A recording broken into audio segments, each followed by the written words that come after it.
ప్రశ్నకు సమాధానం అది. నేను ఎప్పుడు అలా చేయలేదు సార్. అదే ఇదివరకు మీరు ఫైనాన్స్ చేసినప్పుడు కానీ నాన్నగారు ఫైనాన్స్ అప్పుడు వేరు ఇప్పుడు వేరు. ఇప్పుడు ఏంటంటే 100 కోట్లు. ఇప్పుడు ఇదివరకు అయితే ఇప్పుడు మీరు సపోజ్ అప్పుడంటే నాకు తెలిసి ఒక పవన్ కళ్యాణ్ సినిమా అంటే 10 కోట్లు. అవును.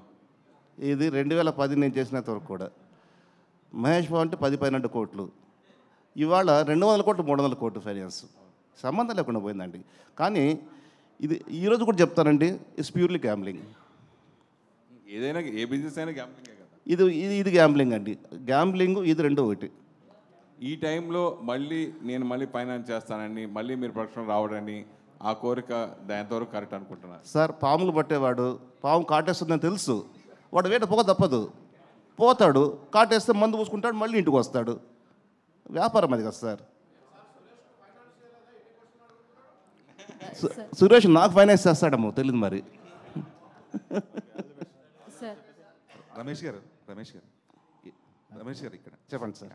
మీరు ఎన్నో శుక్రవారం సినిమాలు రిలీజ్ అవ్వడానికి చాలా హెల్ప్ చేశారు. ఏమండి ఇంకోసారి గట్టిగా చెప్పరా? ఎన్నో శుక్రవారాలకి సినిమాలు రిలీజ్ అవ్వడానికి మీరు కీలక పాత్ర పోషించారు మీ ఫైనాన్స్ దాంతో. సో మీ రిజల్ట్ కూడా శుక్రవారం వచ్చింది, జనవరి 31. సో నెక్స్ట్ ఫ్రైడేస్ నుంచి ఎప్పటి నుంచి అన్నా ఇప్పుడు మీ నెక్స్ట్ ఫ్యూచర్ ఏంటి అని చాలామంది అడిగారు. మీరు కొన్ని సినిమాలు అనౌన్స్ చేస్తానని చెప్పి కూడా చెప్పారు. అయితే ఇప్పుడు ప్రజెంట్ సినిమా మీరు అన్నట్టు ప్రొడక్షన్లోనే చాలా మార్పులు వచ్చాయి. ఇప్పుడు మీ అబ్బాయిలని మీరు రైటర్ అండ్ డైరెక్టర్స్గా ఇంట్రడ్యూస్ చేయాలనుకున్నా కూడా ఫిల్మ్ మేకింగ్ ప్రాసెస్ కానీ నేను మేక్ చేయాలండి. నేనైనా మేక్ చేయొచ్చు, వాళ్ళు బయట ప్రొడ్యూసర్ చేసుకోవచ్చు. అది so far not decided. But మీరు ఇప్పుడు తీసుకునే జాగ్రత్తలు ఏమిటి ప్రజెంట్ సినారియోలో? అట్ ద సేమ్ టైం మీరు ఇన్నాళ్ళు ఈ 14 ఏళ్ళు దూరంగా ఉన్నారు, అంతా ఓకే ఫైన్. ఇప్పుడు మీరు బయటకు వచ్చారు, దీని తర్వాత నుంచి మీ నెక్స్ట్ ప్రాసెస్ ఎలా ఉంటుంది? తీసుకొని జాగ్రత్తలు ఏమిటా సార్? ఇందాక కూడా చెప్పాను, కథే సినిమాకి hero sir. First location hunting దగ్గర నుంచి ప్రతిదీ ప్రొడ్యూసర్ క్షుణ్ణంగా ఇన్వాల్వ్మెంట్ ఉండాలి. నాకు తెలిసి ఇవాళ ప్రొడ్యూసర్లు లేదు, నేను కూడా లేదు, ఉన్నవాళ్ళు కూడా అంతగా లేరు అనుకుంటున్నా.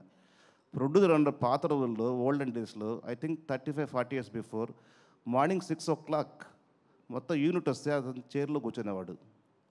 అలా ఉండి చేయగలిగితే సినిమా చేయగలరు సార్. నేను అలాగే చేస్తా, భవిష్యత్తులో చేస్తా, లేకపోతే సినిమాలు నేను చేయను సార్. ఎందుకంటే దెబ్బతిన్న ప్రాణం సార్. కొత్త దెబ్బలు తినే ఓపిక నాకు లేదు సార్. రమేష్ గారు ఇక్కడ రమేష్ గారు సార్. రమేష్ గారు అంటే మీరు కష్టాల్లో ఉన్నప్పుడు ఇండస్ట్రీ నుంచి ఒక ఫోన్ కాల్ లేదు, ఒక భరోసా లేదన్నారు. సో ఇప్పుడు మళ్ళీ కంబ్యాక్ వచ్చారు, మరి ఇండస్ట్రీ నుంచి ఇండస్ట్రీ నుంచి అనలేదు సార్. నేను ఇండస్ట్రీ నుంచి అనలే. మీకు తెలిసిన వాళ్ళు మీకు పరిచయం ఉన్న వాళ్ళ నుంచి అని అడిగారు. పరిచయం ఎవరు ఫోన్ చేయలేదు నాకు. ఇండస్ట్రీ నుంచి అనలేదు. ఇండస్ట్రీ కామెంటే చేయండి సార్. ఎన్నిసార్లు అన్నా కూడా నేను ఒకటి చెప్తాను, ఇండస్ట్రీ ఇస్ మై మదర్, తల్లి లాంటిది. ఇండస్ట్రీని కామెంటే చేయకూడదు. ఇంతమందిని పోషిస్తుంది కదా సార్. మళ్ళీ అలాంటి మా మదర్ నిన్ను అక్కడే చేర్చుకుంటుంది అనుకుంటారు. ఎందుకంటే కష్టాల్లో ఉన్నప్పుడు ఎన్నో ఆటుపోట్లు అధిగమించారు, ఇప్పుడు ఎంతో కొంత మళ్ళీ ఆర్థికంగా నిలదొక్కుకోవడానికి మళ్ళీ వచ్చారు. మరి ఎట్లాంటి ప్రోత్సాహం మీకు లభిస్తుంది అనేది మీ ఆశాభావం? 200% తల్లి సార్. తల్లి ఖచ్చితంగా దగ్గర తీసుకుంటుంది సార్. తల్లి కాదని చెప్పేదని చెప్పండి, మదర్ తల్లి ప్రేమ చెప్పండి సార్. రమేష్ గారు అమ్మా. హాయ్, దిస్ ఈజ్ రాణి అండి. అమ్మా సార్, 14 సంవత్సరాలు అంటే నాట్ అన్ ఈజీ థింగ్. అమ్మా, ఒక జీవితకాలమే కోల్పోయినట్లు. కానీ మీరు ఈ 14 సంవత్సరాల్లో చాలా చూసుంటారు. బయట నుంచి ఎన్ని వస్తున్నా కానీ అవి తట్టుకోవాలి, వాటిని తట్టుకుంటూనే ఫ్యామిలీని కూడా మేనేజ్ చేస్తూ వాళ్ళకి ధైర్యం ఇస్తూ ఉండాలి. సో మీరు ఈ సిచ్యువేషన్స్ని ఎలా తట్టుకోగలిగారు? సో వాళ్ళకి ఎలా ధైర్యం చెప్పగలిగారు?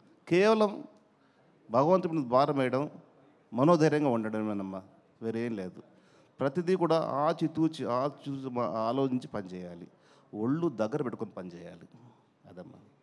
సార్ రమేష్ గారు ఇక్కడ సార్ ఇప్పుడు మీరేంటి అని అంటే మీ జీవితం అనేది ఒక పుస్తకం సార్.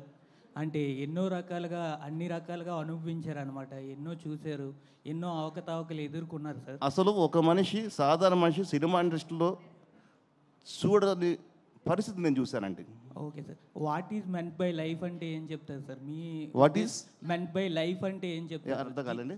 జీవితం అంటే ఏంటి అని అంటే ఏం చెప్తారు? జీవితం అంటే ఏముంది సార్, జీవితం అంటే జీవితం సార్, అంతే. అంటే మీ ఉద్దేశంలో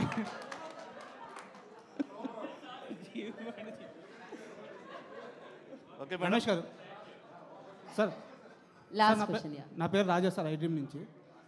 సార్ మీ జీవితంలో జరిగింది ఏదో జరిగిపోయింది, చాలా కష్టపడి మీరు బయటకు వచ్చేసారు. సో దాని గురించి కామెంట్ చేయట్లేదు.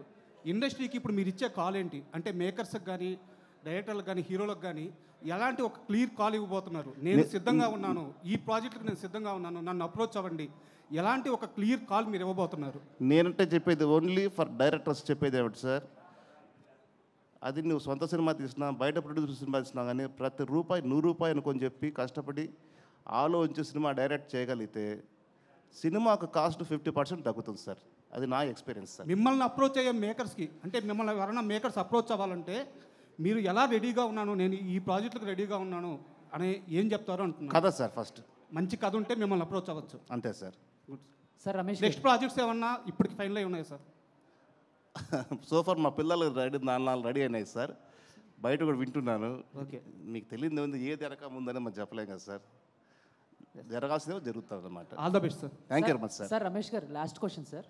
సార్ సార్ నమస్తే. నమస్తే సార్. సార్ ఇందాక మాట్లాడుతూ బడ్జెట్ విషయం గురించి కూడా మీరు టచ్ చేశారు. అంటే ఇదివరకు బడ్జెట్ ఇప్పుడు బడ్జెట్ చాలా పెరిగిపోయిందని చెప్పి. బట్ మీ అప్కమింగ్ మూవీస్కి ఏమన్నా బడ్జెట్ లిమిట్ పెట్టుకున్నారా? ఇంతలోనే మన సినిమా సార్ చేయాలి? నేను చెప్తాను సార్, బడ్జెట్ అనేది జాగ్రత్తగా ప్లాన్ చేసి ఇల్లు కట్టాలనుకుంటారు సార్. మీకు ఒక స్థలం ఉంటుంది, ఇంతలో కట్టాలనుకుంటారు, అది ప్లాన్. అది ఒక విధంగా అది మీ చేతుల్లో ఉంది, సినిమా మన చేతుల్లో లేదు. అది sir. Thank you sir. Thank you media for your questions. Thank you so much. Thank you very much. So అందరికీ నమస్కారం అండి. థ్యాంక్ యూ రమేష్ బాబు గారు, థ్యాంక్ యూ సో మచ్. ఏదైనా తప్పు మాట్లాడంటే కైండ్లీ అపాలైజ్ మీ. లేదండి, మీరు మీ జీవితం నుంచి వచ్చిన అనుభవంతో కూడిన ఆన్సర్స్ ఇచ్చారు కాబట్టి అసలు ఎలాంటి తప్పు కాదు. So thank you so much. And మీరు బెస్ట్ని చూశారు, వర్స్ట్ని చూశారు, ఇప్పుడు స్ట్రాంగ్గా నిలబడతారు. అండ్ ఇక్కడ నుంచి అంతా మీకు మంచి జరగాలి మనస్ఫూర్తిగా. Thanks for your blessings ma'am. Thank you so much. And thank you media for your support. Thank you media everybody. మరొక ప్రెస్ మీట్లో కలుసుకుందాం మనం రమేష్ బాబు మరో ప్రెస్ మీట్లో కలుసుకుందామండి. సినిమా ఈవెంట్లో కలుసుకుందాం. yes అండి. థ్యాంక్ యూ అండి, థ్యాంక్ యూ.